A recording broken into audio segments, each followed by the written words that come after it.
സൈഫുനീസിലേക്ക് ഒന്ന് പോയിട്ട് തിരിച്ചു വരാം. സൈഫുനീസ് അവിടെ എത്തിയിട്ടുണ്ട്. Saifunnisa, good morning Saifunnisa. ഇന്നലെ ആ അപകടം നേരിട്ട് കണ്ടതിന്റെ നടുക്കം സൈഫുനീസയ്ക്കും അഞ്ജനയ്ക്കും ഒക്കെ ഉണ്ടെന്ന് എനിക്കറിയാം. രക്തത്തിൽ കുളിച്ചു ഉമാ തോമസിനെ ആശുപത്രിയിലേക്ക് എടുത്തുകൊണ്ട് പോകുന്നതിന് നേരിട്ട് സാക്ഷ്യം വഹിച്ച ആളാണ് സൈഫുനീസ അടക്കമുള്ളവർ. സൈഫുനീസ് എനിക്കൊന്ന് കുടുംബവുമായിട്ട് ആ പരിപാടി കാണാൻ എത്തിയതാണ്. ആ സമയത്താണ് ഈ അപകടം നടക്കുന്നത്. സൈഫു, നമുക്ക് അവിടെ നിന്ന് പ്രേക്ഷകരോടൊന്ന് കാട്ടിക്കൊടുക്കും. ഇപ്പോൾ വലിയ തിരക്കൊന്നും അവിടെ ഇല്ലല്ലോ. എന്താണ് യഥാർത്ഥത്തിൽ സംഭവിച്ചതെന്ന് ഞാൻ ചിത്രത്തിലൂടെ വിശദീകരിക്കാൻ ശ്രമിച്ചു. സൈഫുനീസെ സ്ഥലത്ത് നിന്ന് വിശദീകരിച്ചാൽ നന്നായിരിക്കും. Saifu, good morning. Good morning Arunkumar. ഞാൻ ഇന്നലെ കുടുംബത്തോടൊപ്പം ഈ പരിപാടി കാണാൻ എത്തിയതായിരുന്നു. ഞാൻ ഇന്നലെ വാഹനത്തിൽ വന്ന് ഇറങ്ങിക്കഴിയുമ്പോൾ എന്റെ തൊട്ടൊപ്പമായിരുന്നു ഉമാ തോമസും വാഹനത്തിൽ നിന്ന് ഇറങ്ങിയത്. ഞങ്ങൾ ഒരുമിച്ചാണ് ഉമാ തോമസ് VIP എൻട്രി വഴി അകത്തേക്കും ഞാൻ VIP എൻട്രി വഴി അകത്തേക്കും പോയി. ഞാൻ നിന്നത് മുകൾ ഭാഗത്താണ്. ഉമാ തോമസ് വന്ന് ഈ ഭാഗത്ത് ഇരുന്നു. ഈ ഭാഗത്ത്, അതായത് ഇത് സ്റ്റേജാണ്. ഈ ബ്ലാക്ക് തുണി കൊണ്ട് കെട്ടിരിക്കുന്നതിന് മുകൾ ഭാഗമാണ് സ്റ്റേജ്. അതിന് താഴെയുള്ള ഈ ഒരു ചെറിയ ഏരിയ മാത്രമാണ്. അതായത് ഇവിടെ നിന്ന് നോക്കിയാൽ മനസ്സിലാകും അരുൺകുമാർ, ഇവിടെ നിന്ന് നോക്കിയാൽ ഇവിടെ നിന്ന് ഈ ഒരു ഭാഗം മാത്രമാണ് സ്റ്റേജ്. അതായത് നമുക്ക് കൈകൊണ്ട് ഇങ്ങനെ പിടിച്ചാൽ എത്തുന്ന അത്രയും ഭാഗം മാത്രമേ സ്റ്റേജ് ആയിട്ടുള്ളൂ. ആ സ്റ്റേജിൽ 2 നിരയായിട്ടാണ് ചെയറുകൾ ഇട്ടിരുന്നത്. മന്ത്രി സജി ചെറിയാൻ അടക്കമുള്ളവർ ഇരുന്നിരുന്നത് ഈ ഭാഗത്താണ്. ഇവിടെ 2 നിരയായി ചെയർ ഇട്ടിരിക്കുമ്പോൾ പിന്നീട് ഭാഗം ഉണ്ടായിരുന്നു എന്ന് പറയുമ്പോൾ ഇവിടെ നിന്ന് ഇത്രയും ഭാഗം മാത്രമേ ഒരാൾക്ക് നടക്കാനുള്ള വീതി ഉണ്ടായിരുന്നുള്ളൂ. ഇവിടെ നിന്ന് നമുക്ക് താഴേക്ക് നോക്കിയാൽ ഇവിടെ കോൺക്രീറ്റ് ഇട്ട ഒരു ഭാഗമാണ്. ഈ സ്റ്റേജ് ഗ്രൗണ്ടിലേക്ക് കയറുന്ന ഭാഗമാണ് കോൺക്രീറ്റ് ഇട്ട ഭാഗം. അതായത് ഉമാ തോമസ് ഇന്നലെ ഇവിടെ വന്ന് ഇരുന്ന് മന്ത്രിക്ക് കൈ കൊടുക്കാനായി എഴുന്നേറ്റ് മുന്നോട്ട് പോകുമ്പോഴാണ് ഇവിടെ നിന്ന് വീഴുന്നത്. അതായത് ഇവിടെ ഈ പൈപ്പിങ്ങിന്റെ ഈ ഒരു ഉയർച്ചയുണ്ട്. എനിക്ക് തോന്നുന്നു മിക്കവാറും ഇവിടെ നിന്ന് ആ ഒരു കാല് തട്ടി വീണിട്ടുണ്ടാകും എന്നുള്ളതാണ്. നേരെ താഴേക്ക് ആ കോൺക്രീറ്റ് ഇട്ട ഭാഗത്തേക്കാണ് ഉമാ തോമസ് MLA വീഴുന്നത്. ഞാൻ താഴെ നിൽക്കുമ്പോഴാണ് ഉമാ തോമസിനെ ആശുപത്രിയിലേക്ക് കൊണ്ടുവരുന്നത്. നമുക്ക് പെട്ടെന്ന് ഇത് എന്താണ് സംഭവിച്ചെന്ന് ഒരു ആശങ്ക ഉണ്ടായിരുന്നു. പക്ഷെ പെട്ടെന്ന് തന്നെ ഇങ്ങനെ കാണുമ്പോൾ രക്തത്തിൽ കുളിച്ച നിലയിലാണ് MLA കാണുന്നത്. ഈ മുഖത്തിനാണ് നല്ല പരിക്കേറ്റിരുന്നത്. മുഖത്തിൽ നിന്ന് നന്നായി രക്തം വാർന്നൊഴുകിക്കൊണ്ടിരിക്കുകയായിരുന്നു. മൂക്കിൽ നിന്നും വായിൽ നിന്നും രക്തം വാർന്നൊഴുകുന്ന നിലയിലായിരുന്നു. പക്ഷേ കോൺഷ്യസ് ആയിരുന്നു MLA ആ സമയത്ത്. നന്നായി ഭയപ്പെട്ട നിലയിൽ കോൺഷ്യസ് ആയിരുന്നു. ഈ ഭാഗത്ത് നിന്നാണ്, അതായത് ഇവിടെ ഇത്രയും ഉയരത്തിൽ ഈ അതായത് 2 ആളോളം പൊക്കത്തിൽ ഈ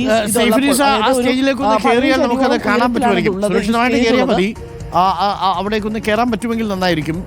ആ കാലൊരു പക്ഷേ സൈഫുനീസ പറഞ്ഞതുപോലെ തീർച്ചയായും ആ പൈപ്പിൽ തട്ടിയിട്ടുണ്ടാവും. അതോടുകൂടി ബാലൻസ് നഷ്ടപ്പെട്ടിട്ടുണ്ടാവും. സൈഫുനീസ സൂക്ഷിച്ച് നടന്നാൽ മതി. കാര്യം ഈ ഹൈറ്റ് ആയതുകൊണ്ട് തൊട്ട് മുമ്പിൽ നിൽക്കുന്ന സമയത്ത് നമ്മൾ അറിയാതെ താഴേക്ക് വീഴാനുള്ള സാധ്യതയുണ്ട്. അപ്പോൾ സൈഫു നിൽക്കുന്ന ആ സ്ഥലം ഇനിയൊന്ന് കാണിച്ചു കൊടുക്കൂ. അതായത് ഈ ഭാഗമാണ്. ഇവിടെ 2 നിരയായിട്ടാണ് ചെയർ ഉണ്ടായിരുന്നത്. ഇതിന് മുന്നിലുള്ള ഈ ഒരു ഭാഗം മാത്രമാണ്. ഞാൻ ഈ പറഞ്ഞതുപോലെ ഈ പൈപ്പാണ്. ഈ പൈപ്പിന്റെ ഭാഗത്ത് മിക്കവാറും ഇവിടെ ഒരു താഴ്ച പോലെയുണ്ട് ഈ പൈപ്പിന്റെ ഭാഗത്ത്. അപ്പൊ അങ്ങനെയാണെങ്കിൽ ഇവിടെ ചവിട്ടിയപ്പോൾ താഴേക്ക് പോകാനുള്ള ഒരു സാധ്യതയാണ് ഉണ്ടാവുക. ഈ മന്ത്രിമാരടക്കമുള്ളവർ സ്ഥലമാണ്. മധ്യത്തേക്ക് പോയപ്പോഴാണോ താഴേക്ക് വീണത്? ഇപ്പോൾ സേഫ് മധ്യഭാഗത്താണ്. പോലീസ് ഇപ്പോൾ ആ ഭാഗത്തേക്ക് കയറ്റി വിടുന്നില്ല അരുൺകുമാർ. പോലീസ് അവിടെ നിന്ന് ഇപ്പോൾ കയറ്റി വിടുന്നില്ല. മധ്യഭാഗത്തു നിന്നാണ്, ഏകദേശം മധ്യഭാഗത്തു നിന്നാണ് താഴേക്ക് വീഴുന്നത്. അതായത് ഈ നേരെ അങ്ങോട്ടേക്ക് നോക്കിയാൽ, വിജീഷ് അങ്ങോട്ടേക്ക് ക്യാമറ പാൻ ചെയ്താൽ ഈ കാണുന്ന സ്റ്റേജ് ഉണ്ടല്ലോ, അവിടെയാണ് നമ്മുടെ മാധ്യമപ്രവർത്തകർക്കടക്കം ട്രൈപോഡ് വെക്കാനുള്ള സജ്ജീകരണങ്ങൾ ഒരുക്കിയിരുന്നത്. ഈ 2ന്റെയും ഗ്യാപ്പിൽ നടുഭാഗത്തായിട്ടാണ് മാധ്യമപ്രവർത്തകർ നിന്നിരുന്നത്. ഈ മാധ്യമപ്രവർത്തകരുടെ ഇടയിലേക്കാണ് ഉമാ തോമസ് വന്ന് വീഴുന്നത്. അതിൽ പ്രധാനപ്പെട്ട കാരണം എന്ന് പറയുന്നത് ഇവിടെ എന്തെങ്കിലും ഒരു ബാരിക്കേഡ് വെച്ചോ അതെന്തെങ്കിലും വെച്ച് ഈ ഭാഗമൊന്നും തടഞ്ഞിരുന്നില്ല. അതായത് ഒരാൾ താഴേക്ക് വീഴാതിരിക്കാനുള്ള ഒരു സാധ്യത ഇവർ തടഞ്ഞിരുന്നില്ല. ഇവിടെ റിബൺ മാത്രമാണ് കെട്ടിയിരുന്നത്. അതുകൊണ്ട് തന്നെ പെട്ടെന്ന് തന്നെ ഉമാ തോമസിനെ അവിടെ ഒന്ന് പിടിക്കാനോ എന്തെങ്കിലും നമുക്കറിയാം. ഈ ഭാഗം മുഴുവൻ ശൂന്യമാണ്. ഇന്നലെയും ഇതുപോലെ തന്നെയായിരുന്നു കിടന്നിരുന്നത്. ഈ ഭാഗത്ത് നിന്ന് വീഴപ്പോൾ അവർക്കൊന്ന് കൈകൊണ്ട് പിടിച്ച് എവിടെയെങ്കിലും ബാരിക്കേഡ് ഉണ്ടായിരുന്നെങ്കിൽ ഉമാ തോമസ് വീഴില്ലായിരുന്നു. മാത്രമല്ല ഒരു നിര കസേരയായിരുന്നെങ്കിലും അപകടം സംഭവിക്കില്ലായിരുന്നു, അല്ലേ സൈഫുനീസ? ഇതിൽ പ്രധാനപ്പെട്ട ഇത് പ്രത്യേകമായി ഉണ്ടാക്കിയ സ്റ്റേജാണ് അരുൺകുമാർ. നമുക്ക് ഇവിടെ നിന്ന് സൈഡിൽ നിന്ന് നോക്കിയാൽ മനസ്സിലാവും. അതായത് ഇവിടെ ഒരു ബാരിക്കേഡ് ഉണ്ട് ശരിക്കും പറഞ്ഞാൽ. അതായത് ഈ സ്റ്റേഡിയത്തിന്റെ ഒരു നിർമ്മാണത്തിൽ ഇവിടെ ബാരിക്കേഡ് ഉണ്ട്. അതായത് ഇതാണ് ഈ ഇരിക്കുന്ന ഭാഗം, ഇത് ആ ബാരിക്കേഡാണ്. താഴേക്ക് ഒരാൾ വീഴാതെയുള്ള ബാരിക്കേഡാണ്. പക്ഷേ ഈ സ്റ്റേജ് ഇവിടെ ഉണ്ടാക്കിയപ്പോൾ ഈ ബാരിക്കേഡിന്റെ മുകളിൽ നിർത്തിയാണ് ഈ സ്റ്റേജ് ഉണ്ടാക്കിയേക്കുന്നത്. അപ്പോൾ അതിനപ്പുറത്തേക്ക് ഒരു കൈവരി ഉണ്ടായിരുന്നില്ല. ഈ കൈവരിയിൽ നിന്ന് മുകളിലേക്കാണ് ഇവർ സ്റ്റേജ് വ്യക്തമാണ്. Okay, thank you Saifunisa. കൂടിയാണ് കാര്യങ്ങളൊക്കെ ഇപ്പോൾ പ്രേക്ഷകർക്ക് മനസ്സിലായിട്ടുണ്ടാവും. ഇതാണ് യഥാർത്ഥത്തിൽ സംഭവിച്ചത്. ഏകദേശം 11 മുതൽ 15 അടിയോളം 11.5-12 അടിയോളം ഉയരത്തിൽ നിന്നാണ് ഈ ഉമാ തോമസ് താഴേക്ക് വീഴുന്നത്. സൈഫുനിസ അടക്കമുള്ളവർ മാധ്യമപ്രവർത്തകർക്കിടയിൽ ഉണ്ടായിരുന്നു. വീഴുന്നു അപ്പോൾ തന്നെ രക്തം വരികയായിരുന്നു. അപ്പോൾ നമുക്ക് നോക്കാം, 10 മണിയോട് കൂടി മെഡിക്കൽ ബുള്ളറ്റിൻ ഇറങ്ങും.